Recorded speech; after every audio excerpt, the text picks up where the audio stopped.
Good morning student. आज हम बात कर रहे हैं समकालीन भारत और शिक्षा व्यवस्था की। जैसा कि आपने इससे पहले की वीडियो भी देखी होगी और उसमें हम इससे पूर्व के दो पार्ट, जिसमें पार्ट ए और पार्ट बी है।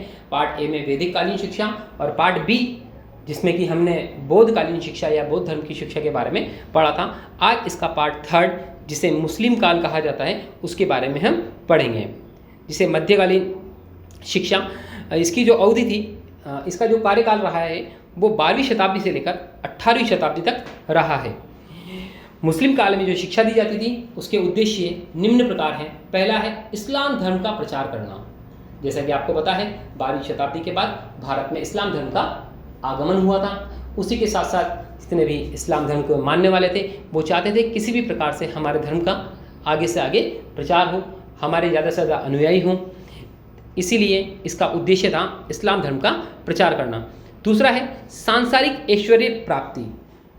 मुस्लिम शिक्षा का मुख्य उद्देश्य था लोग अपने जीवन में शिक्षा ग्रहण करने के पश्चात जितने भी भोग विलास आराम की वस्तु हैं प्राप्त कर अपना जीवन व्यतीत करें। तीसरा आपको मिलेगा नैतिक एवं चारित्रिक विकास करना। यहाँ पर बच्चों का नैतिक एवं चारित्रिक विकास तो किया जा रहा था, परंतु वो भारतीय संस्कृति से बिल्कुल अलग प्रकार का था। जैसे हमारे यहाँ पर नमस्कार किया जाता है, उसी प्रकार से मुस्लिम काल में आदाब, सलाम, इस टाइप का चलन विकसित किया गया।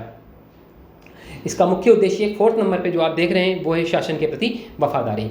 इसमें जो इनके राजा होते थे, राजाओं के प्रति लोगों को वफादारी के बारे में सिखाया जाता था। किसी भी प्रकार से उनको ये बताया जाता था कि वो अपने राजा के प्रति कितने वफादार हो सकते हैं। 5वें नंबर पे इस समय जो भाषा चलती थी वो अरबी एवं फारसी भाषा का डेवलपमेंट करना था, विकास करना था। अगला है उद्देश्य के पश्चात। जैसा कि हमने पहले भी देखा है कि उद्देश्य निर्धारित होने के पश्चात पाठ्यक्रम की बात की जाती है। इस समय मुस्लिम काल में भी जो शिक्षा व्यवस्था थी उसका संपूर्ण पाठ्यक्रम 2 भागों में बटा हुआ था, प्रारंभिक शिक्षा और दूसरी है उच्च शिक्षा। प्रारंभिक शिक्षा से मतलब पढ़ना, लिखना, साधारण गणित, अरबी एवं फारसी भाषा का सामान्य ज्ञान दिया जाता था। अगर बच्चा उच्च शिक्षा में चला जाता है तो फिर उसे अरबी, व्याकरण, गद्य साहित्य, सामाजिक विषय, संगीत एवं चित्रकला का ज्ञान प्रदान किया जाता था। अब उस समय भी शिक्षण व्यवस्था के साथ साथ जो विधियाँ रही होगी, यानी जो ज्ञान को किस प्रकार से बच्चों को दिया जाए, उसके बारे में भी कुछ विधियों के नाम आपको दिए गए हैं। यहाँ पर जो विधियों के नाम हैं उसमें अनुकरण, स्मरण, व्याख्यान, तर्क वितर्क एवं प्रश्नोत्तरी महत्वपूर्ण है। संस्कार, जिस प्रकार से वैदिक काल, बौद्ध काल में संस्कार थे, उसी प्रकार से यहाँ पर भी संस्कार थे। यहाँ पर जो संस्कार था वो एक ही संस्कार था, बिस्मिल्लाह रस्म के नाम से जाना जाता है। मुस्लिम शिक्षा का प्रारंभ बिस्मिल्लाह रस्म से होता था। बालक की जब आयु 4 वर्ष 4 माह और 4 दिन हो जाने पर उसे नए कपड़े पहनाकर मौलवी साहब के पास लाया जाता था, जहाँ बालक को कुरान की कुछ आयतों का उच्चारण करना होता था। बालक को आयतों को न दोहराने पर, अगर बच्चा छोटा है तो वो शायद आयतों को नहीं दोहरा पाए, उस समय केवल बिस्मिल्लाह कहना ही उनके लिए पर्याप्त होता था। बिस्मिल्लाह कहने के साथ ही उसका बिस्मिल्लाह रस्म, जिसे हम रस्म कहें या संस्कार कहें, पूरा मान लिया जाता था। इसी के पश्चात आगे आता है शिक्षा की अवधि।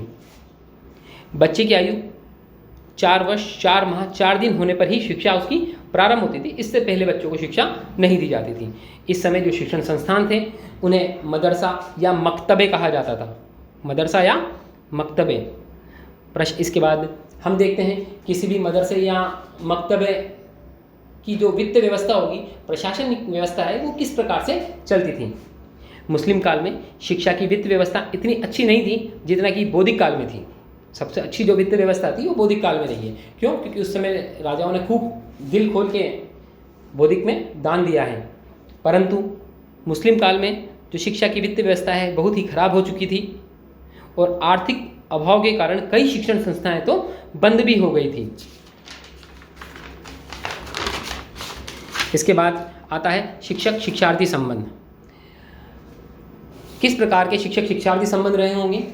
जिस प्रकार से हमने वैदिक काल में, बौद्धिक काल में देखा है कि शिक्षक शिक्षार्थी संबंध बहुत ही मधुर एवं मैत्रीपूर्ण रहे हैं, ताकि बच्चा किसी भी प्रकार से बिना हिचक के अपने शिक्षक के साथ किसी भी तरह की वार्तालाप कर सके और उसकी अपनी समस्याओं का समाधान प्राप्त कर सके।